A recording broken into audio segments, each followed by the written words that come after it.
그런즉 인자야, 이스라엘 족속에게 말하여 이르라. 주 여호와께서 이같이 말씀하셨느니라.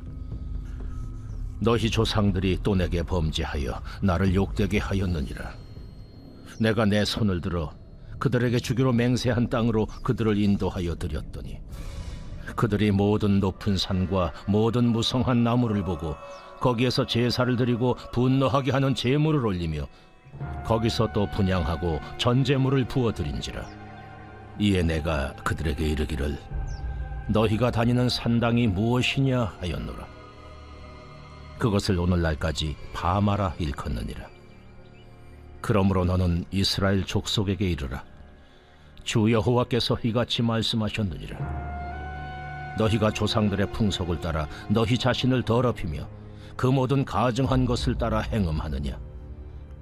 너희가 또 너희 아들을 화제로 삼아 불 가운데로 지나게 하며 오늘까지 너희 자신을 우상들로 말미암아 더럽히느냐.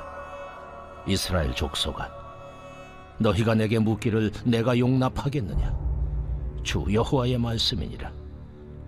내가 나의 삶을 두고 맹세하노니 너희가 내게 묻기를 내가 용납하지 아니하리라.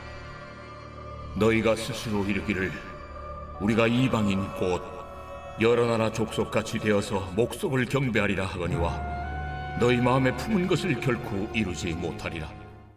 샬롬, 사랑하는 성도 여러분, 오늘도 하나님의 말씀 앞에 함께 모인 여러분을 축복합니다.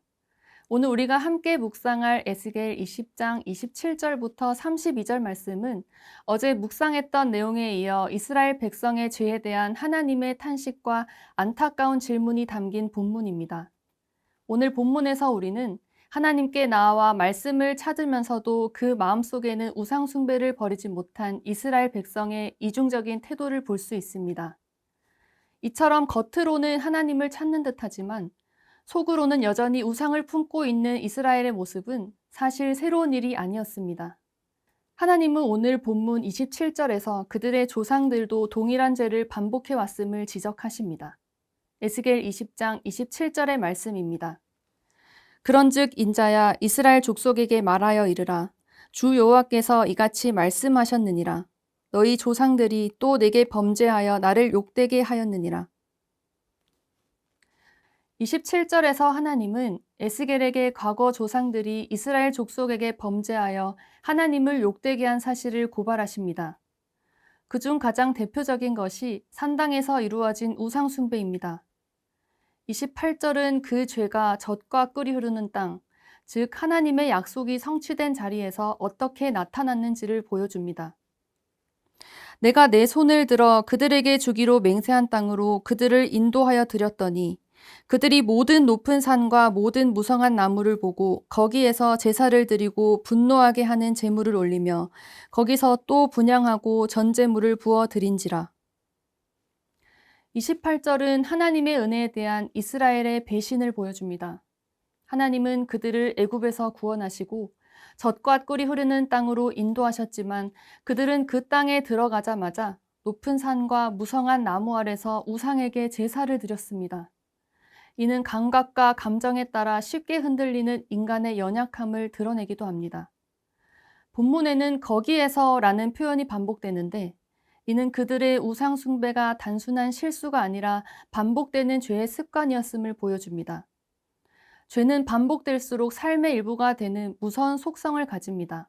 우리 역시 그곳의 죄의 자리를 반복해서 찾고 있지는 않은지 돌아보아야 합니다. 이스라엘의 제사는 겉모습은 예배였지만 마음은 하나님을 향하지 않았습니다.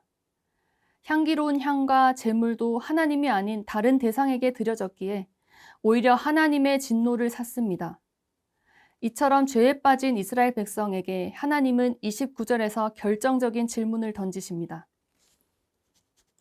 이에 내가 그들에게 이르기를 너희가 다니는 산당이 무엇이냐 하였노라. 그것을 오늘날까지 바마라 일컫느니라. 너희가 다니는 바마, 그 산당이 어찌 됨이냐? 이 짧은 질문에는 하나님의 조롱과 탄식이 담겨 있습니다. 그토록 자주 드나든 그곳이 너희에게 무엇을 주었느냐? 하나님보다 나은 것이 있었느냐?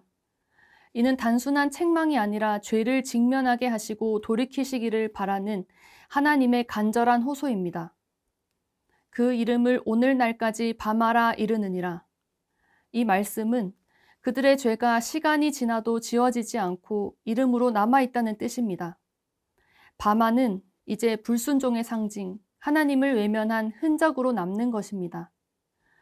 죄는 감추려 해도 흔적을 남깁니다. 오늘 우리의 삶에도 밤하는 존재합니다. 눈에는 보이지 않지만 자주 머무는 죄의 자리, 하나님보다 더 가까이 하는 마음의 장소가 바로 우리의 밤하입니다. 그리고 하나님은 오늘 우리에게도 물으십니다. 너희가 다니는 그곳이 무엇이냐? 우리의 발걸음과 생각, 습관은 하나님을 향하고 있습니까? 이 질문 앞에서 우리의 삶의 방향을 다시 깊이 돌아보아야 합니다. 이제 30절 말씀을 통해 현재를 향한 하나님의 말씀으로 이어집니다. 그러므로 너는 이스라엘 족속에게 이르라. 주 여호와께서 이같이 말씀하셨느니라.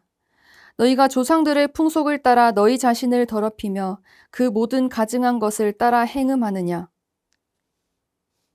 30절의 그러므로는 단순한 연결이 아니라 앞선 질문에 대한 하나님의 영적 진단이며 고발입니다.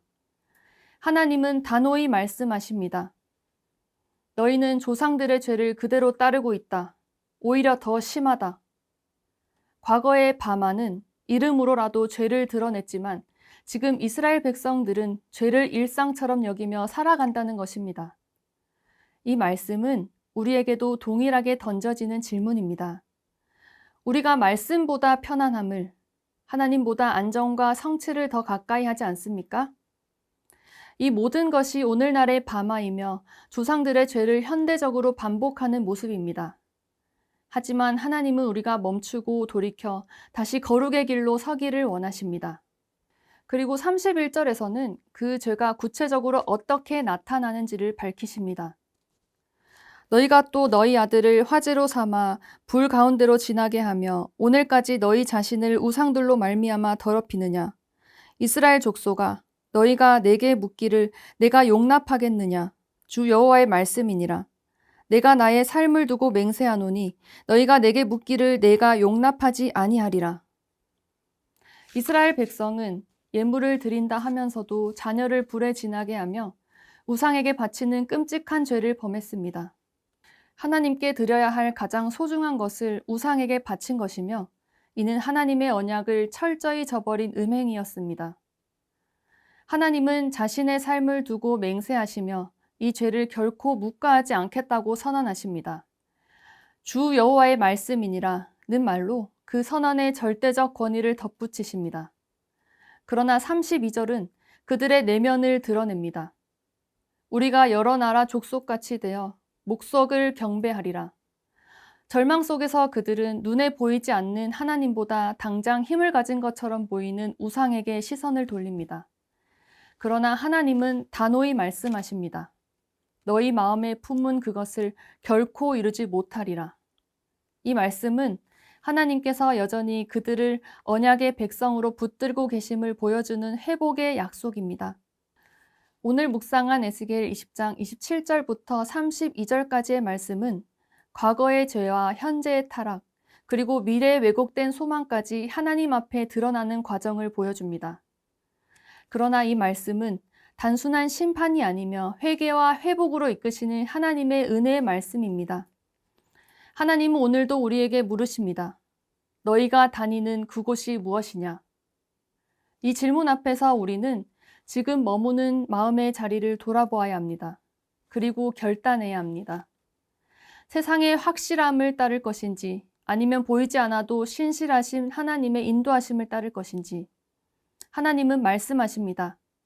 너희가 마음에 품은 그것을 결코 이루지 못하리라. 이 말씀은 우리를 포기하지 않으시는 하나님의 사랑이자 언약입니다. 이제 이 말씀을 마음에 새기며 함께 기도하겠습니다. 사랑의 하나님, 오늘도 우리를 말씀 앞으로 부르시고 하나님의 마음을 알게 하시니 감사합니다. 이스라엘처럼 반복되는 죄에 머물렀던 우리의 모습을 회개합니다. 눈에 보이는 것보다 하나님을 따르게 하시고 우상처럼 의지했던 것들을 내려놓게 하옵소서. 주님의 말씀과 언약을 기억하며 다시 주님께 돌아가게 하시고 비록 지금은 회복이 보이지 않아도 하나님의 뜻을 믿고 흔들림 없이 살게 하여 주시옵소서. 예수 그리스도의 이름으로 기도합니다. 아멘.